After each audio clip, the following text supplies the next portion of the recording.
éléments, garde-les pour toi. Et voilà, après, tu feras ce que tu as envie de faire. Mais voilà, je te dis la vérité, c'est pour ma famille, là. C'est pas beau, là, ce qui nous arrive. Après, t'envoies des trucs, tu crois, c'est normal. Mais c'est pas la réalité. Bon, la famille, la fameuse story pour vous raconter le rendez-vous avec Kevin est arrivé, c'est maintenant.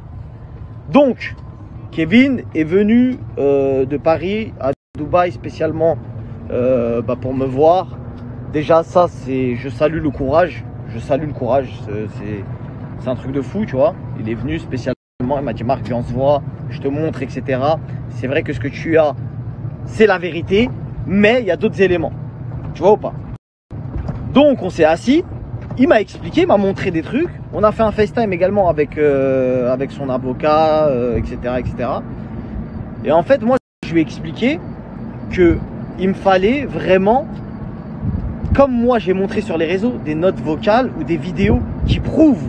Parce que, en fait, la défense, si vous voulez, de Carla, c'est la raquette. D'accord? On est clairement en train de parler de raquette. Et quand il est venu avec des éléments, il est venu avec des éléments extérieurs. C'est-à-dire des gens qui disent oui c'est vrai, elle se faisait raqueter, ouais c'est vrai, ouais nanani, nanana, tu vois ou pas ce que je veux dire? Mais rien de bien concret. Moi je vois pas le rapport entre le racket et la sorcellerie, tu vois ou pas? Et lui il me prétend qu'il y a un rapport, mais qu'il doit me donner une note vocale qui va vraiment être la note vocale qui va faire comprendre aux gens qu'en fait Carla aurait été forcée de faire de la sorcellerie pour justifier du racket. Est-ce que vous avez compris le délire de fou? Ça veut dire que moi, je vous dis la vérité, j'y crois pas. J'y crois toujours pas. Vous savez, j'y crois toujours pas. J'ai des trucs de fou dans mon téléphone. Tous les Marseillais, je vous le dis, moi je vous dis la vérité. De toute façon, j'ai pas besoin de leur force. Vous avez bien vu que, t'as vu, en ce moment, on est en feu. Tous les Marseillais m'appellent pour me dire sors ça sur les enfants, sors ça sur trucs, etc. pour faire la guerre entre eux. Alors que la guerre entre eux, ils sont déjà en train de la faire en interne. Ils veulent pas la faire sur les réseaux parce qu'effectivement, il y a des dommages collatéraux. Il y a des sociétés, ils sont dans la même agence, tout ça, machin, tu captes ou pas?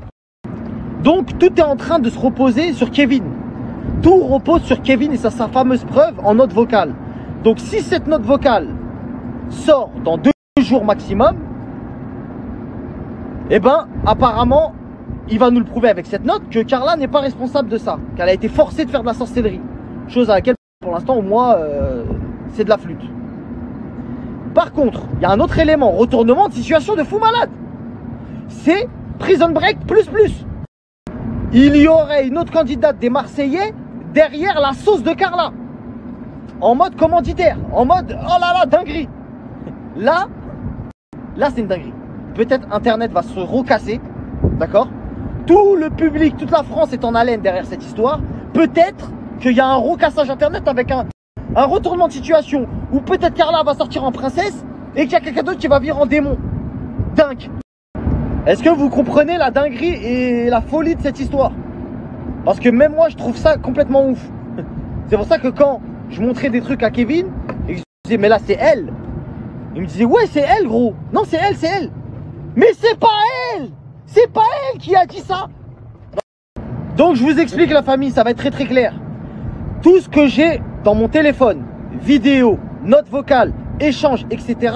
sortira dans 2 jours si je n'ai pas la note, bien évidemment, de Kevin, entre guillemets. Parce que Kevin prétend, si cette note-là sort, on est de bonne foi, on joue le jeu, vas-y, pas de problème.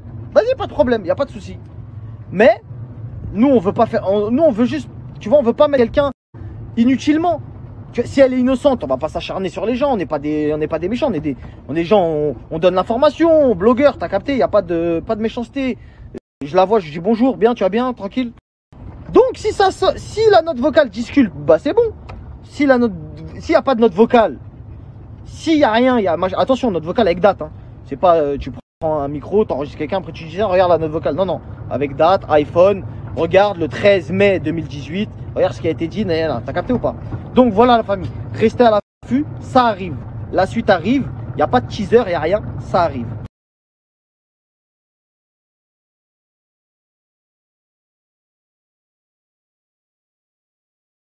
Comme vous le savez, moi je suis née sur les réseaux sociaux. Aujourd'hui, je vis grâce aux réseaux sociaux. comme tous les influenceurs du monde entier, vivent sur les réseaux, grâce aux réseaux sociaux, donc grâce à vous, parce que les réseaux sociaux, c'est un monde virtuel. C'est un monde où tout le monde est réuni. C'est une planète. Il y a la planète avec des êtres humains. Et il y a les réseaux sociaux qui est une autre planète avec des êtres humains aussi, mais c'est un peu virtuel. Des fois, on se connaît, des fois, on se connaît pas. Ça a des avantages, des rigolades, à la fois de tristesse, parce qu'on peut aussi s'alerter les uns les autres. C'est magique à tous les niveaux, sur un point de vue économique, sur un point de vue moral, sur un point de vue... tous les niveaux, culturel, social, c'est magique. Ce soit le côté sombre des réseaux sociaux. Et on n'en parle jamais. Et c'est ça le problème. C'est qu'il y a un monde qui est le monde normal.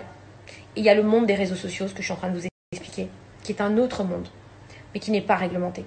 C'est un monde qui n'est pas réglementé.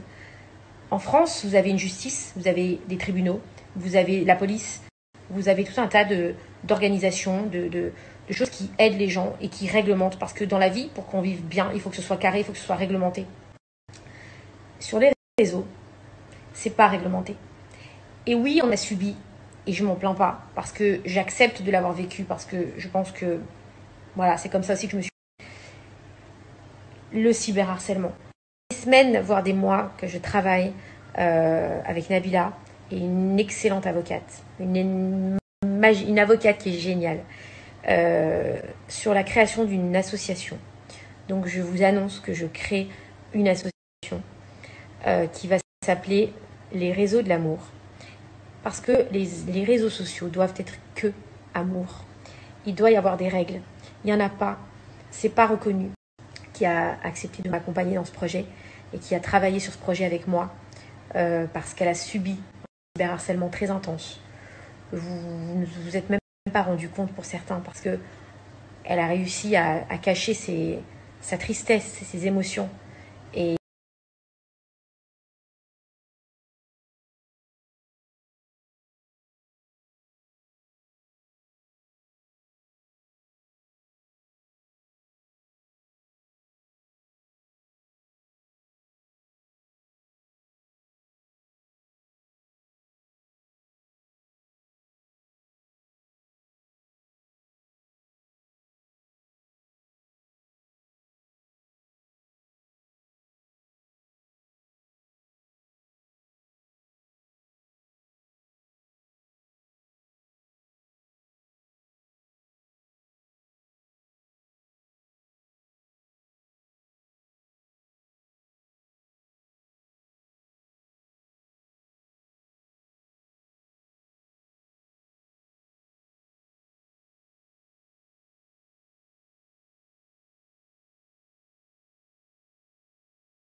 Elle a mis beaucoup de temps. Hein, Alors, elle a déposé ça samedi matin. C'est ce qu'ils ont expliqué à Kevin. Carla a eu Maëva hier soir pendant 1 heure au téléphone. Et Maëva, qui est très, très touchée par cette situation parce que c'est sa meilleure amie, effectivement, à un moment donné, elle s'est dit, mince, j'ai peut-être fait une erreur, je ne sais pas, qu'est-ce qui se passe? Mais les notes audio, je les ai entendues. Carla a affirmé à Maëva, oui, c'est moi qui ai fait ces notes audio, mais je les ai fait sous la contrainte. Maintenant, les